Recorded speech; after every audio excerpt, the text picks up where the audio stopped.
Assalamualaikum warahmatullahi wabarakatuh. Nah, ini lagi viral ya, mikrofon Wakil DPR Sufmi Dasko diduga bocor setelah Presiden Prabowo Subianto berpidato di rapat paripurna DPR. Nah, dalam siaran live tersebut terdengar suara yang diduga adalah suara Dasko yang menyebut asal jangan teriak hidup Jokowi. Selamat Hari Kebangkitan Nasional. Mari kita lanjutkan perjuangan bapak-bapak pendiri bangsa kita. Merdeka!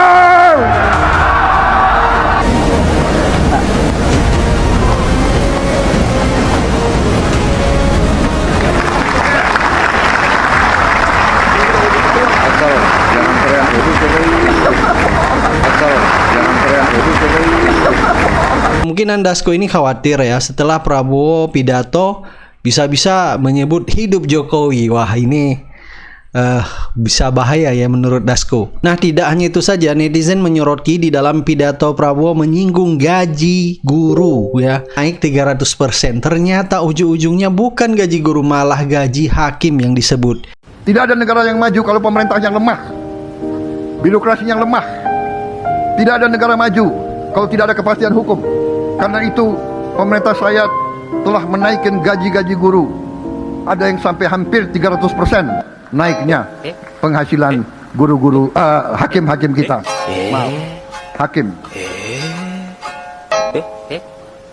Saudara sekalian, menaikin gaji guru. Guru ASN mendapatkan tambahan kesejahteraan sebesar 1 kali gaji pokok. Guru non ASN nilai tunjangan profesinya ditingkatkan menjadi 2 juta rupiah per bulan. Kenaikan ini, kenaikan itu, uangnya dari mana gitu loh. Kita utang terus. Tiap hari utang kita berapa? 1 triliun tiap hari. Oke, Pak. Ya, jadi kalau saya omong ini, saya janji ini, janji itu, kan saya bohong kepada rakyat ya. Tadinya ya guru udah merasa seneng, tahu-taunya gaji hakim yang naik 300%. Nah, sampai netizen mempertanyakan kapan guru bisa naik seperti gaji hakim sampai 300%. Nggak usah lah 300% ya. Digaji saja setiap bulan sesuai dengan UMR aja guru udah sangat seneng ya. Banyak sekali guru-guru Indonesia sekarang tidak diangkat. Ada guru bakti, guru honor ya. Malah yang diprioritaskan MBG yang justru menguras APBN. Dan bahkan dampak dari MBG dan Koperasi Merah Putih melemahnya kurs rupiah sekarang, dan ini membuat masyarakat rakyat speak up tentang menguatnya dolar dan melemahnya rupiah. Nih, guru-guru harus lihat pernyataan ini nih. Pemerintah saya telah menaikkan gaji-gaji guru. Ada yang sampai hampir 300% naiknya penghasilan guru-guru, hakim-hakim kita. Maaf. Hah? Padahal saya udah senang loh Pak, walaupun saya bukan seorang guru. Ternyata prank. Dan statement yang Bapak keluarkan itu udah bikin bahagia para guru-guru loh Pak. Terus untuk guru-gurunya kapan Pak? Biar bisa naik 300% seperti itu Pak. Hanya sekedar bertanya Pak. Aduh, di-prank lagi.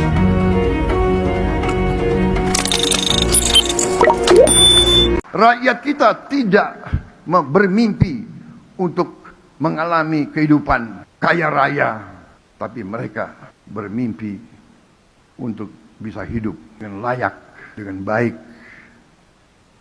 Mereka bermimpi bisa makan dengan baik tiap hari, bisa memberi susu untuk anak-anaknya. Mereka bermimpi bisa punya rumah yang layak. Mereka bermimpi bisa melihat anaknya berangkat sekolah dengan sehat. Mereka bermimpi bahwa orang tuanya bisa dapat pekerjaan yang baik dengan pendapatan yang cukup. Itu adalah mimpi dan harapan. Sudah dengar isi pidato dari seorang presiden yang katanya rakyat tidak bermimpi menjadi orang kaya raya, yang penting hidupnya layak. Kata siapa Pak? Rakyat tidak bermimpi menjadi orang kaya. Justru dari dulu pada pengen jadi orang kaya Pak. Emangnya kenapa rakyat tidak boleh menjadi orang kaya? Hanya kalian doang para pejabat yang boleh menjadi orang kaya gitu? Udah bosen, udah enek Pak hidup belangsak terus. Harga-harga sudah semakin melonjak tinggi. Masa iya rakyatnya bermimpi jadi orang kaya aja nggak boleh? Lihat tuh para pejabat, para menteri, anggota DPR. Mereka pada kaya raya, Pak. Punya mobil lebih dari 3, rumahnya bertingkat, kehidupannya ditanggung oleh negara. Emangnya ada pejabat, menteri, dan anggota DPR yang hidupnya sederhana, orang miskin? Gak ada kan, Pak? Semuanya pada kaya raya, Pak. Kenapa rakyatnya tidak boleh menjadi kaya raya, Pak? Bermimpi aja nggak boleh gitu. Biar gampang dibodohin, biar gampang dikibulin, biar gampang dikasih MBG terus gitu, Pak. Giliran yang susah-susah aja, larinya ke rakyat. Tapi kalau yang seneng-seneng aja, larinya kepada para pejabat. Salam, akal sehat. Pak Prabowo di sidang paripurna. Ini lucu nih. Pak Prabowo bicara tentang pasal 33 Undang-Undang Dasar 45. Padahal Pak Prabowo sendiri ya bersama pemerintah baru aja meresmikan KDMP, Koperasi Desa Merah Putih. Membuka sekian ribu gerai. Itu udah melanggar Undang-Undang Dasar 45 pasal 33 dalam prinsip ekonomi. Ya. Terus itu juga melanggar pembukaan Undang-Undang Dasar 45 alinea 4 tentang tujuan bernegara. Tuh, buat yang pinter-pinter nih ya, silakan dilihat deh. Kalau gue ini ekonom atau gue aktivis, pasti gue gugat nih. KDMP itu berdiri untuk menyaingi masyarakatnya sendiri atau dia berdiri untuk membantu masyarakatnya sendiri. Di saat rakyat menjual gas harga di atas 19.000, KDMP jual cuma 16.000. Dan minuman, makanan, semuanya lebih murah daripada retail di sekitar wilayah KDMP. Kalau itu sampai membunuh usaha rakyat, berarti pemerintah telah menjadi kompetitor terhadap rakyatnya. Dan itu pelanggaran konstitusi, itu pelanggaran Undang-Undang Dasar 45 pasal 33 dan pembukaan Undang-Undang Dasar 45 alinea 4.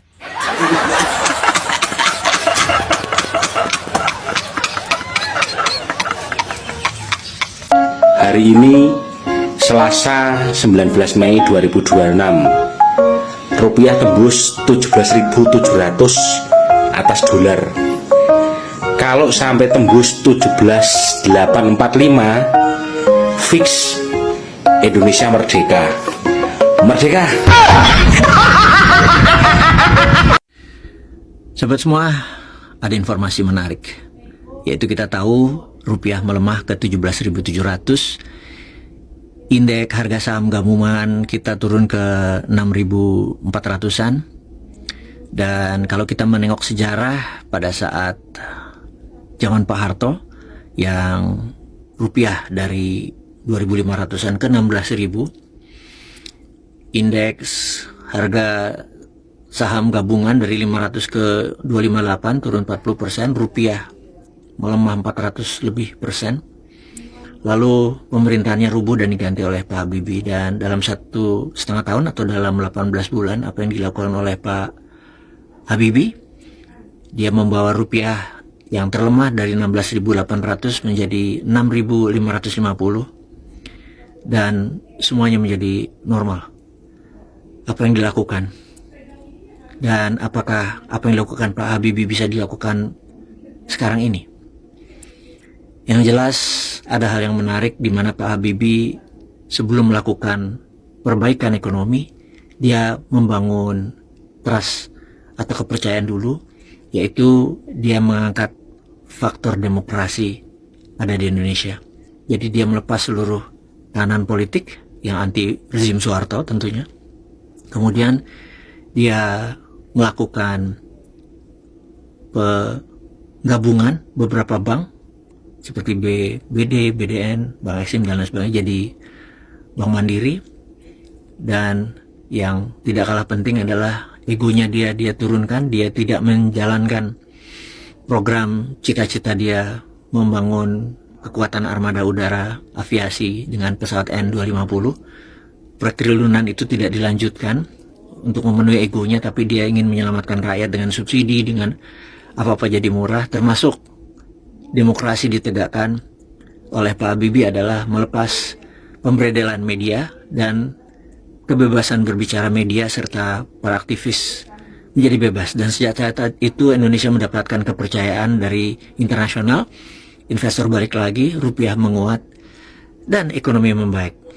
Sahabat, kira-kira emang kasusnya berbeda dan fundamental ekonomi kita berbeda, tapi demokrasi dan kebebasan dan banyak hal yang bisa ditegakkan saat ini mungkin bisa mengembalikan trust. Karena menurut pendapat saya pribadi, investor keluar itu karena tidak trust dengan pejabat sekarang atau kebijakan-kebijakan sekarang.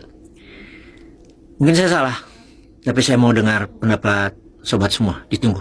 Salam logika. Jujur, pengakuan dari dalam hati terdalam saya. Saking putus asanya gua melihat ekonomi Indonesia dan saking putus asanya melihat tingkah laku Presiden Prabowo saat ini, maka saya sumpah demi Tuhan, saya ridho, ikhlas kalau presidennya diganti saat ini juga sama Gibran Rakabuming Raka.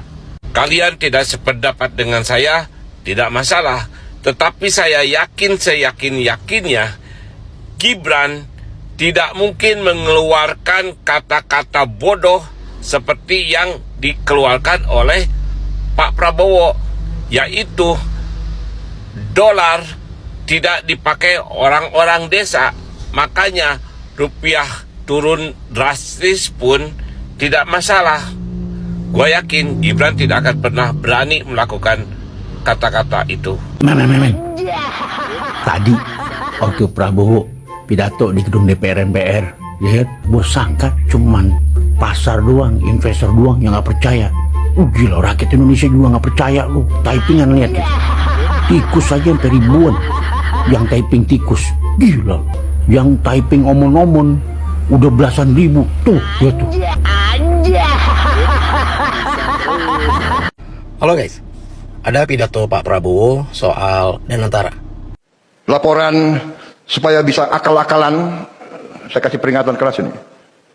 Hasil sudah kelihatan, saya dapat laporan. Mudah-mudahan ini laporan benar. Jangan main-main lagi dengan saya, laporan palsu. Laporan menyenang-nyenangkan. Laporan supaya bisa akal-akalan, saya kasih peringatan keras ini. Saya dapat laporan, saya cukup gembira. Return on asset 1 tahun 2025 dibandingkan tahun sebelum-sebelumnya sudah naik lebih dari 300%. Ya, jadi Pak Prabowo mendapatkan laporan soal Danantara. Nah, Danantara ini katanya untung 300%. Jadi return of assetnya naik 300%. Ini kalau 300% luar biasa ya. Karena return of asset itu laba bersih dibagi aset lalu dikali 100%. Tentu luar biasa dan kita bersyukurlah, alhamdulillah kalau memang Danantara untung segitu besarnya. Nah, tapi masalahnya sepertinya Pak Prabowo merasa ada yang aneh dengan laporan itu. Seperti mungkin ya dia ngerasa nggak mungkin juga atau gimana ya. Maka nggak seperti biasanya dia bilang jangan macam-macam memberi laporan-laporan palsu gitu ya. Ya mungkin beliau sadar bahwa selama ini banyak laporan-laporan yang hanya menyenangkan dia saja gitu asal Bapak senang. Kalau saran saya sih ya Pak, tunjuk auditor independen. Kalau bisa dari luar negeri yang bereputasi dunia gitu ya, kelas dunia yang memang terpercaya untuk mengaudit Danantara, karena asetnya kan luar biasa. Jadi bisa dipastikan nih, ini berita benar, bohong, ya, hoax, ya, atau cuma untuk menyenangkan Bapak saja seperti yang udah-udah. Nah, by the way, kalau Bapak mungkin udah tahu banyak sekali berita-berita bohong yang selama ini disampaikan ke Bapak. Nah, kira-kira mereka yang selama ini menyebarkan atau memberikan laporan-laporan bohong ke Bapak ini, Bapak apain ya? Apa disuruh guling-gulingan di parkiran? Atau cukup sholat gitu? Atau apa yang Bapak lakukan? Salam.